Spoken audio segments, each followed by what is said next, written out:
우리들의 삶을 보면 어린아이부터 노년에 이르기까지 또 신앙이 좋은 사람뿐만 아니라 연약한 사람까지 동일하게 찾아오는 것이 있습니다. 우리에게 갈등을 주고 또 공경에 처하는 사건들, 또 여러가지 문제들이, 또 우리의 마음을 상하게 하는 것들이 늘 찾아온다는 것입니다. 그것들이 우리를 늘 시달리게 하고 힘들게 하고 지치게 만듭니다.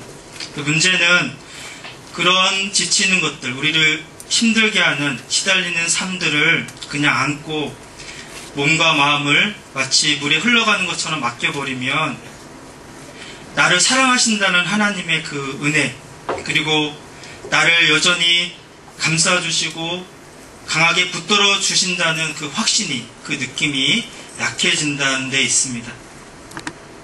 사실 우리 주변을 둘러보면 우리에게 별로 격려되는 말들은 없는 것 같습니다. 한참 경제가 어려울 때 과거에 이런 말이 있었거든요. 오륙도라는 말. 한 직장에서 56세까지 일을 하면 그 사람은 도둑놈이다. 이런 말입니다. 그 다음에 노골적으로 사오정이라는 말이 있었습니다. 45세의 정년퇴직. 그만큼 명퇴가 빨리 왔습니다. 그 다음에는 38선이라는 말도 생겨났습니다. 한 직장에서 38세까지 직장 생활을 한다는 것이 어려워졌다는 이야기입니다. 요즘에는 어떤 말이 유행합니까? 이태백입니다. 이태백. 20대 태반이 백수다. 학교를 졸업하고 많은 스펙을 쌓았어도 일할 자리가 없는 세대가 요즘의 20대들입니다. 문제는 자칫 잘못하면 세상을 우리가 이런 상황 가운데서 비관하고 자포자기할 수 있다는 것입니다. 오늘 함께 읽었던 이사야 40장은 우리에게 이렇게 권면을 하고 있습니다. 우리 마음속에 새겨진 하나님이 어떤 분이신지 기억해야 한다. 왜냐하면 우리 앞에 찾아오는 수많은 문제들과 어려움들은 하나님 없이는 절대로 해결되지 않는다. 이렇게 선지자는 우리에게 권면을 하고 있습니다. 이사야 40장을 한마디로 요약하면 이렇게 요약할 수가 있습니다. 이제 모든 고난은 끝났다. 너를 짓누르는 그 모든 것들은 끝이 나고 이제는 좋은 날, 그리고 희망과 위로를 주는 날이 찾아온다.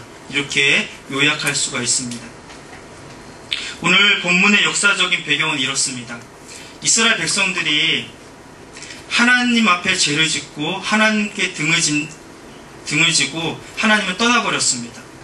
하나님께서는 사랑하는 이스라엘 백성들을 내버려 둘 수가 없었습니다. 그래서 수많은 선지자들을 보내서 돌아오라, 회개하라, 내가 다시 너희를 품어주겠다. 그렇게 선지자 입을 통해서 말씀을 전했습니다. 그러나 이스라엘 백성들은 귀를 닫아버리고 마음문을 확 닫아버리고 그 선지자의 말들을 듣지를 않았습니다.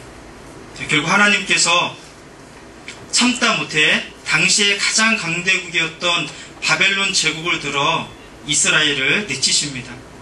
이스라엘 민족이 이 바벨론 제국에 의해서 3번이나 침략을 당합니다. 그리고 나라는 완전히 패망을 하고 예루살렘 성전도 불타 없어지고 백성들은 모두 포로로 끌려갔습니다. 70년 동안 포로 생활을 하게 되는데 그 포로 생활 기간 중에 전혀 해방의 희망이 보이지 않자 이스라엘 백성들은 낙심합니다. 그리고 더 나아가서 하나님의 사랑이, 그리고 하나님의 관심이 완전히 끊어졌다라고 그렇게 고백을 합니다. 그러나 오늘 하나님께서는 선지자 입을 통해서 다시 한번 이스라엘 백성들에게 이야기합니다. 너희들의 모든 고난은 다 끝이 났다. 너희 죄값은 다 치러졌다. 이제는 좋은 날만 있을 것이다. 이렇게 선지자를 통해 말씀을 전해주고 있습니다. 우리 성경이 총 66권으로 되어져 있거든요. 창세기부터 요한계시록까지 구약이 39권, 신약이 27권으로 이루어져 있습니다. 이사야도 1장부터 66장으로 이루어져 있습니다. 그래서 이사야의 별명이 있는데 작은 성경책이다 이런 별명이 있습니다. 구약의 메시지가 1장부터 39장에 담겨져 있습니다.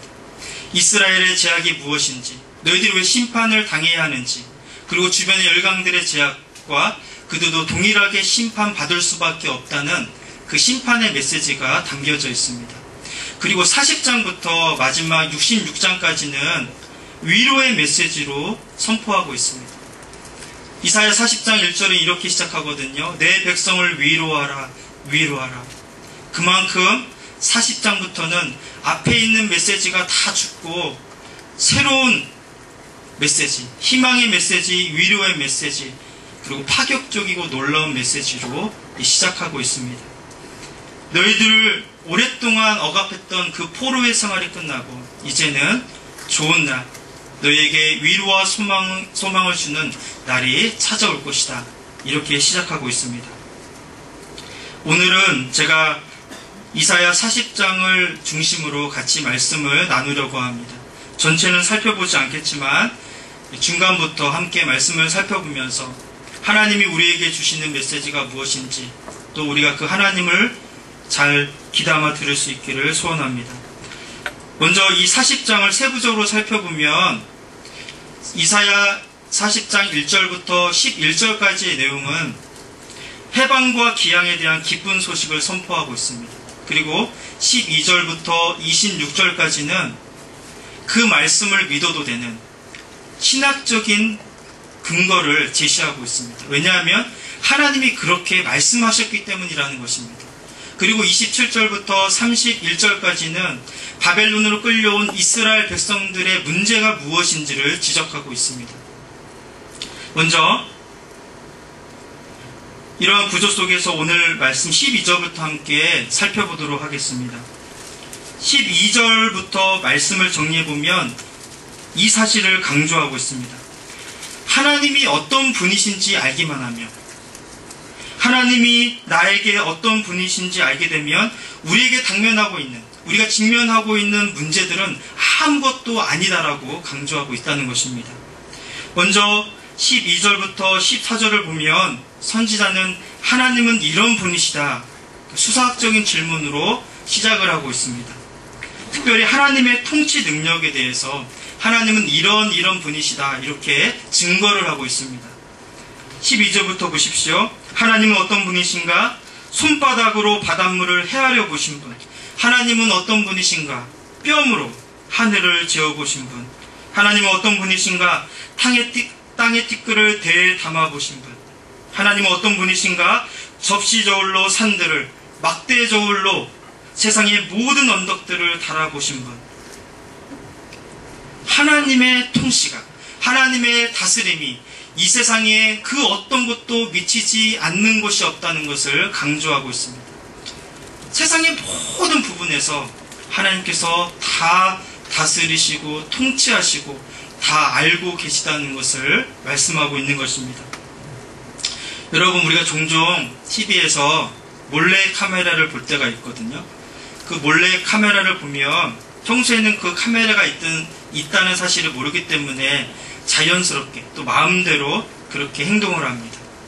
그러나 카메라가 자기를 비추고 있다는 사실을 발견하면 깜짝 놀랍니다.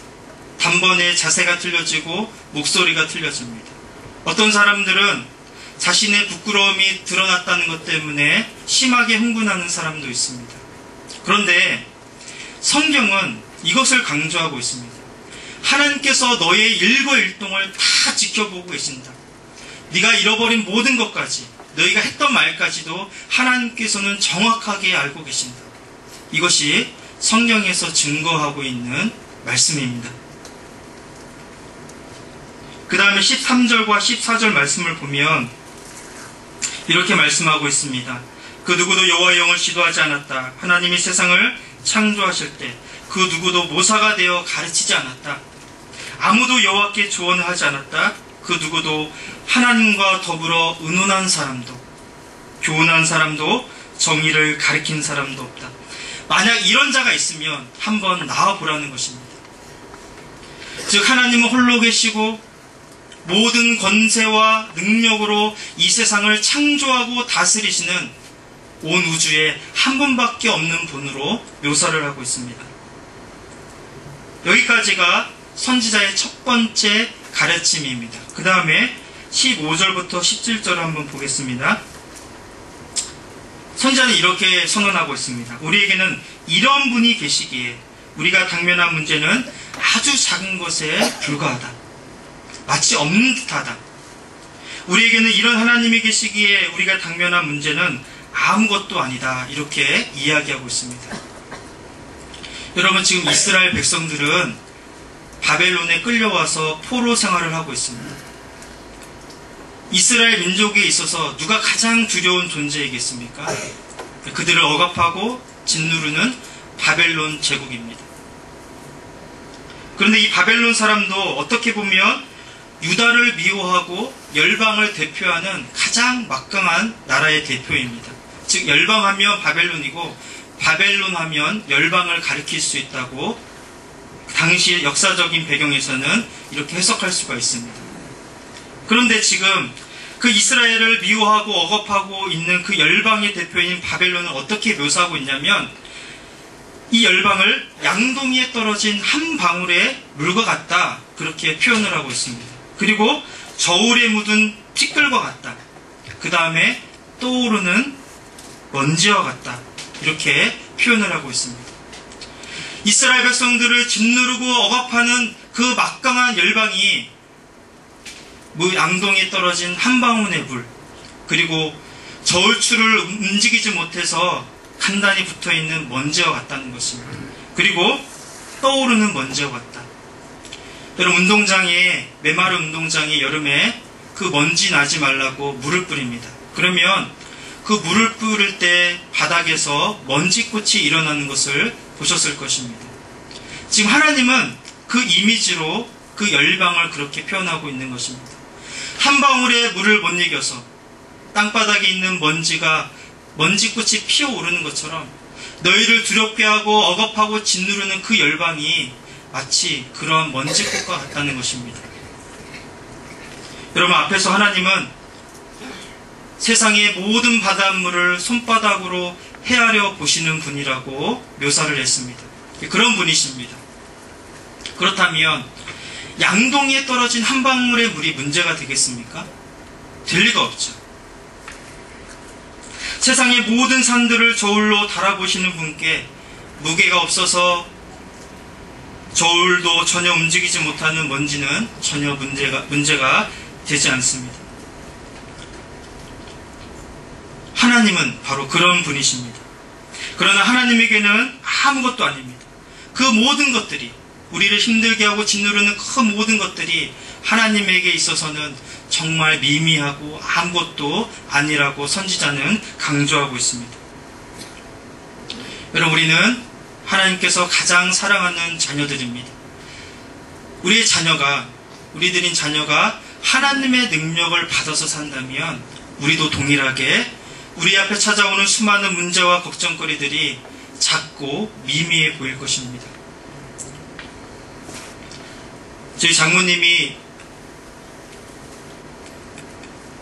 그 애완 강아지를 2마리를 키우셨거든요. 지금은 이제 1마리가 됐는데, 제 큰아들이 태어났을 때 가끔씩 장모님 집에 가면 기어다니는 그 은총이가 그 강아지 근처에 가지를 않았습니다. 왜냐하면 그 강아지가 너무나 무서웠기 때문입니다. 강아지가 짖기만 하고 가까이 찾아오면 내가 소스라치게 놀라면서 자지러졌습니다.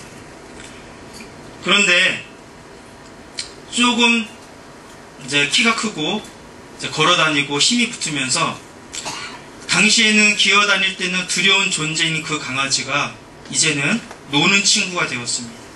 그리고 더 나아가서는 그 강아지를 못살게 구는 반대 입장이 된 것입니다. 저는 이렇게 생각합니다. 우리가 신앙이 자라면 자랄수록, 하나님을 알아가는 지식이 많으면 많을수록, 그리고 하나님을 경험하는 그 경험이 많을수록 우리에게 찾아오는 수많은 걱정과 염려와 우리를 힘들게 하는 모든 고통스러운 순간들이 작고 미미해진다는 것입니다. 물론 지금 이 순간도 분명하게 큰 문제에 직면하고 계시는 분들이 있을 것입니다. 그러나 한번 과거를 뒤돌아보십시오.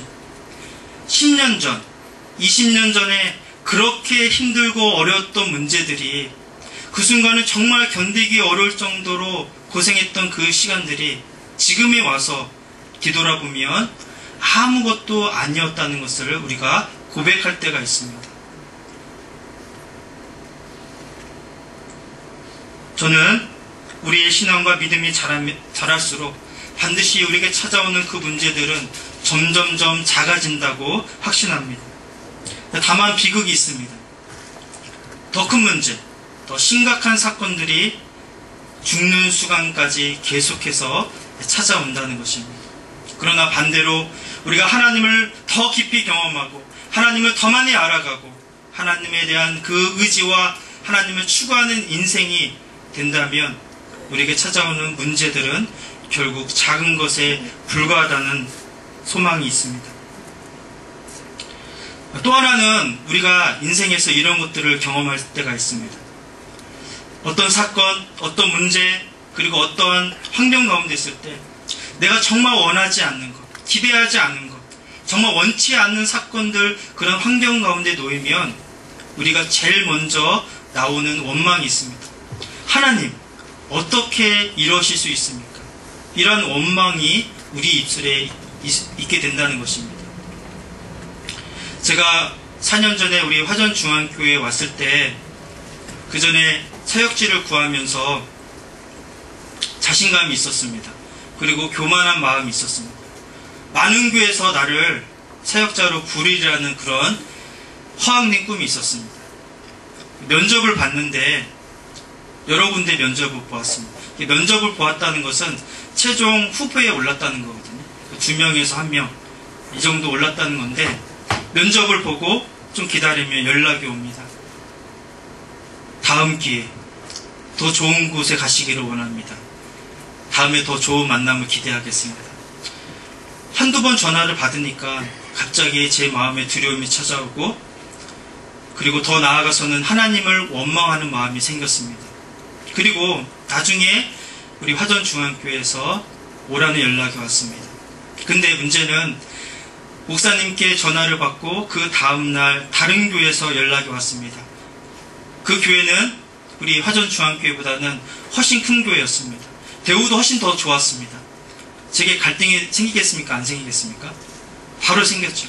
근데 그 전에 제 아내와 얘기하기를 초조해하지 말고 첫 번째 우리를 불러주시는 곳에 가서 사역을 하자. 우리가 기쁜 마음으로 감사한 마음으로 가서 사역을 하자. 그렇게 이야기를 했거든요. 그리고 하나님께 그렇게 기도를 했습니다. 근데 다음날 바로 다음 날입니다. 다른 교회에서 연락이 왔을 때 너무나 큰 갈등이 생겼습니다. 그래서 우리 욕심을 부려서 다른 이 교회 가자 이렇게 제 아내한테 이야기했습니다. 근데 제 아내가 어떻게 하나님께 약속을 하고 그렇게 기도하고 우리가 그렇게 할 수가 있느냐. 기도한 대로 가자 그렇게 했습니다. 사실 저는 마음이 내키지 않았지만 우리 화전중앙교회에 오게 되었습니다. 제가 4년 동안 있으면서 하나님을 정말 적절하게 그리고 가장 알맞은 장소에 내가 있어야 할 자리에 인도해 주신다는 그 확신, 그 고백이 생겼습니다.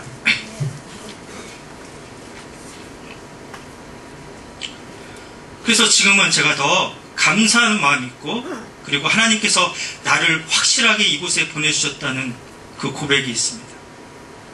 왜냐하면 하나님이 내가 있어야 할 자리를 아시기 때문입니다. 여러분, 한두 번 이런 생활을 하게 되면, 이런 경험을 하게 되면 신앙생활이 굉장히 쉬워집니다. 그때는 이해가 되지 않았지만 지금에 되돌아봐서 하나님께서 그때 이렇게 해주신 거에 대해서 이해가 될 뿐만 아니라 감사와 찬양이 나온다는 것입니다. 그때는 이해가 되지 않았습니다. 왜 그렇게 하셨는지 원망이 되었습니다. 그러나 뒤돌아보면 감사가 있습니다. 하나님이 정말 나에게 필요한 곳에 보내주셨다. 이런 고백이 생긴다는 것입니다. 여러분, 이런 경험 한두 번 하면 그 다음에는 초조해지지 않습니다. 두렵지 않습니다. 걱정이 되지 않습니다. 왜냐하면 먼 훗날 뒤돌아볼 때 하나님께서 이렇게 해주셨다 고백할 수밖에 없기 때문입니다. 그렇다면 우리가 수많은 문제들 그리고 역경을 만났을 때 과연 우리는 무엇을 해야 합니까? 오늘 이사야 선지자가 이것을 우리에게 가르쳐주고 있습니다. 하나님 우리에게 어떤 일을 하기를 원하시는가? 정말 어려움에 처해 있을 때, 고통 가운데 있을 때, 수많은 문제를 만났을 때, 입에서 원망이 나올 수밖에 없는 상황에서 우리에게 요구하시는 것이 있다는 것입니다. 우리 17절, 18절 말씀을 한번 보겠습니다. 15절부터 보겠습니다. 15절하고 17절을 보시면 같은 말이 두 번 반복해서 나오는 것을 보게 됩니다. 하나님 이스라엘이 그렇게 두려워하는 열방은 아무것도 아니다. 그리고 17절에서도 똑같은 말이 다른 말로 표현되어 있습니다. 너희들이 두려워하는 것은 아무것도 아니다. 그런데 갑자기 중간에 16절을 보십시오. 레바논은 땔감에도 부족하겠고 그 안에 짐승들은 번제물로 드려도 부족할 것이다. 무슨 뜻입니까? 여러분 잘 한번 곰곰이 생각해 보십시오. 우리가 찾아오는 수많은 문제와 여건과 어려움을 만날 때 우리에게 제일 먼저 찾아오는 것은 걱정입니다. 염려입니다. 왜냐하면 앞으로 어떻게 될지를 모르기 때문에 그 두려움이 우리의 생각과 마음을 사로잡습니다. 그렇기 때문에 우리가 당연히 걱정하고 염려하는 것은 어쩌면 당연한 이치입니다. 그런데 그 걱정이, 그 염려하는 것이 우리의 환경이나 우리의 문제를 전혀 해결해 줄 수 없다는 것입니다. 아무런 영양가도 없는데 우리는 염려와 걱정 속에 파묻힙니다. 두려움이 있기 때문입니다. 지금 선지자는 여기에서 걱정이 있느냐? 그러면 하나님을 예배하고 찬양하라고 말씀하고 있습니다. 16절의 말씀은 그것입니다. 그 당시에 레바논에 최고로 값비싼 나무가 있었는데 백향목입니다. 고급 목재입니다. 레바논에 산림에 있는 그 백향목 나무를 다 쓸어다가 하나님께 제물로 드리는 그 땔감으로써도 부족하다는 것입니다. 레바논의 산림에 있는 모든 동물들을 다 잡아서 하나님께 드리는 번제의 제물로 드려도 하나님을 만족하게, 하나님을 기쁘시게 예배 드렸다라고 고백할 수 없는 분이 바로 하나님이시다. 하나님은 그렇게 크고 위대하시고 권세와 능력이 한이 없으신 분이시다. 그렇게 선지자가 이야기하고 있습니다. 그 다음에 18절부터 26절의 말씀은 한마디입니다. 이런 하나님을 누구와 비교하겠는가? 그런 하나님과 비교할 이 세상에 그 어떤 존재도 없다는 것을 강조하고 있습니다. 그런데 우리가 그 하나님을 아버지로 모십니다. 그 아버지의 이름을 부르고 있습니다. 그런데 여러분 우리 삶에서 가만히 뒤돌아보십시오.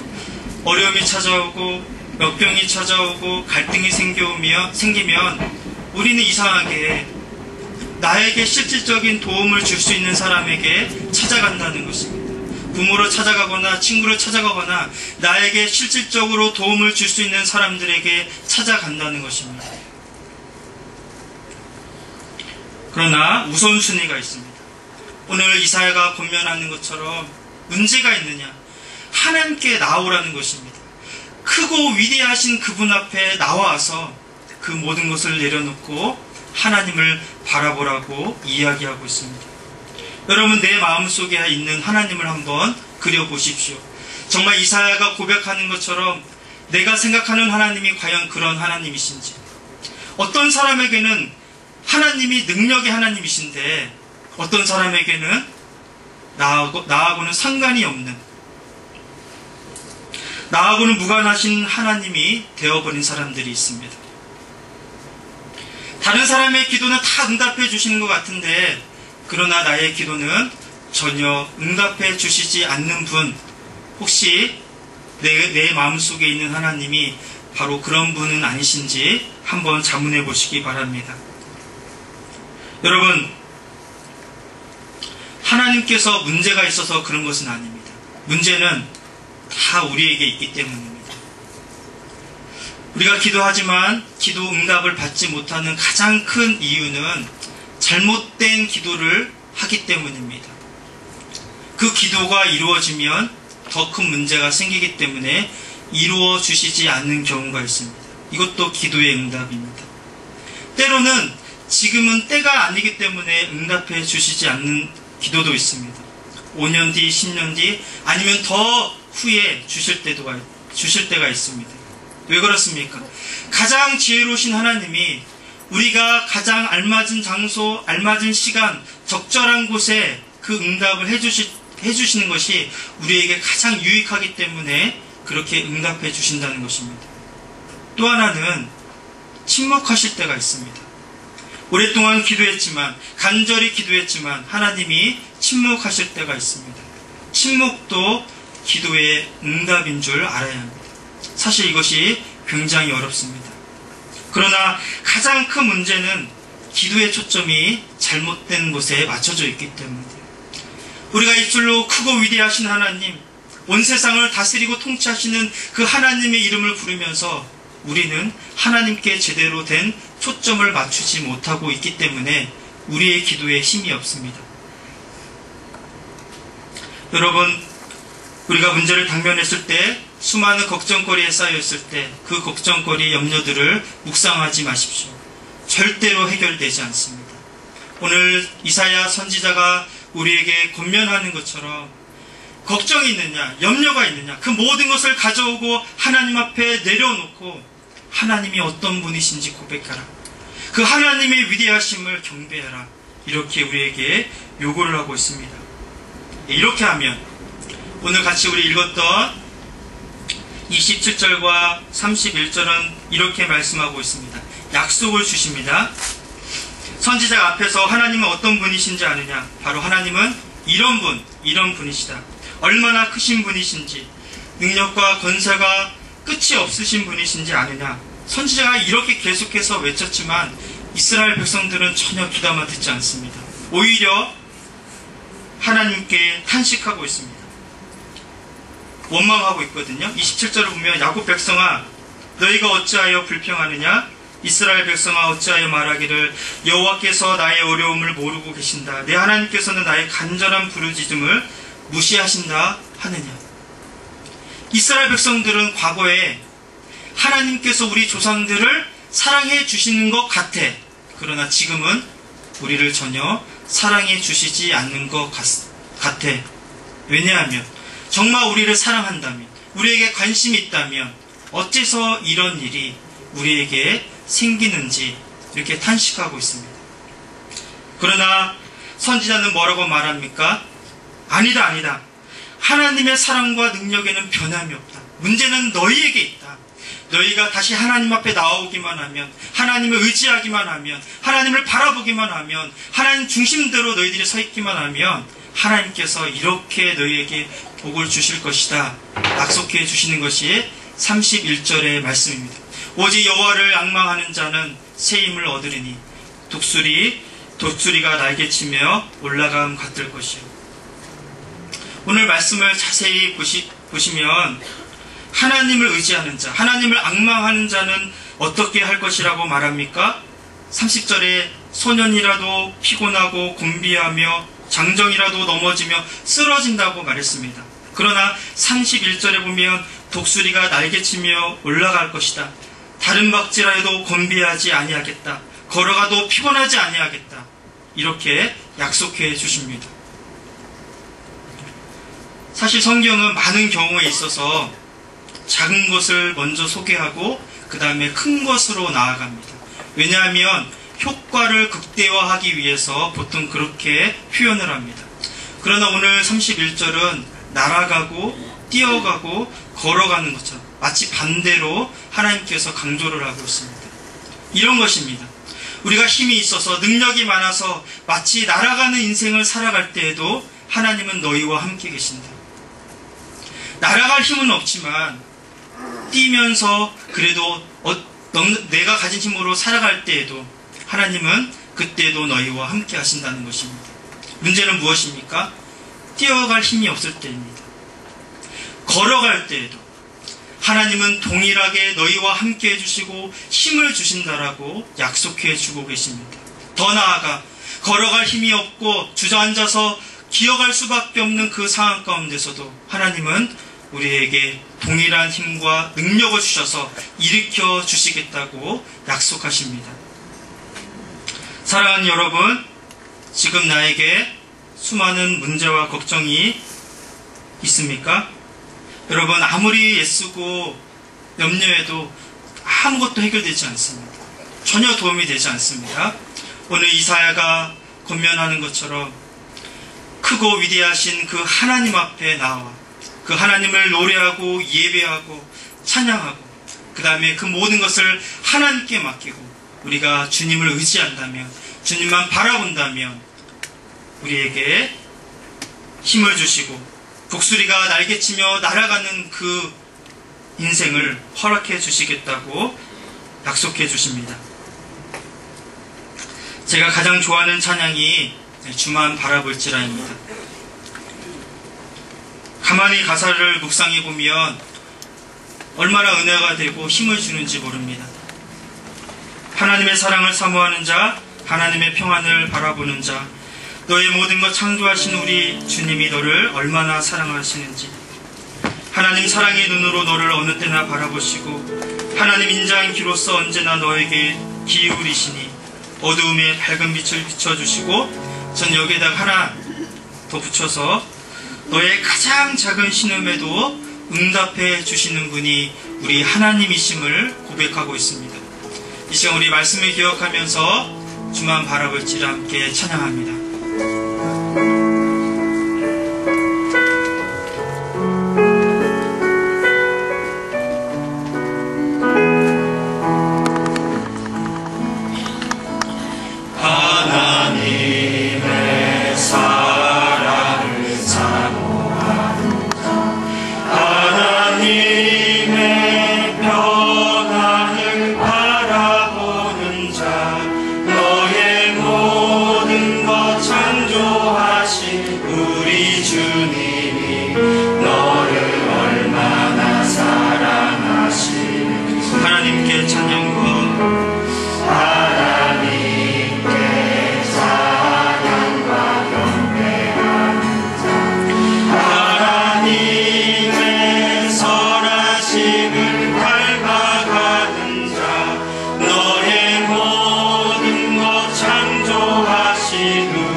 기억하며 기도하겠습니다.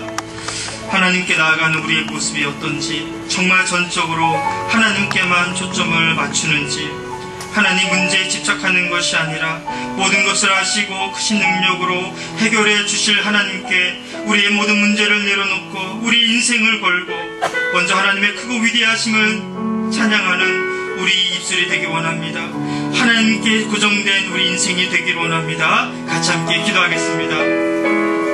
하나님 아버지, 우리 인생은 너무 연약합니다. 때때로는 그 힘에 짓눌려 하나님, 우리의 삶을 짓누르는 그 무거운 짐 때문에 하나님 정말 눈물로, 때로는 하나님 모든 능력, 걱정으로 주저앉아 있을 때가 너무나 많이 있습니다. 하나님, 오늘 이사야가 말하는 것처럼 하나님의 크심을, 위대하심을, 하나님의 능력을 날마다 찬양하기 원합니다.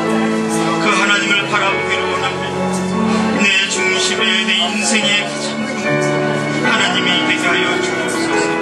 나의 힘으로는 되지 않습니다. 세상이 그 어떤 것도 도움을 주지 못합니다. 완전히 해결해낼 수 없습니다. 오직 하나님, 우리 모든 것들을 이끌어주시는 하나님께 우리 인생을 맡기고 하여 주옵소서.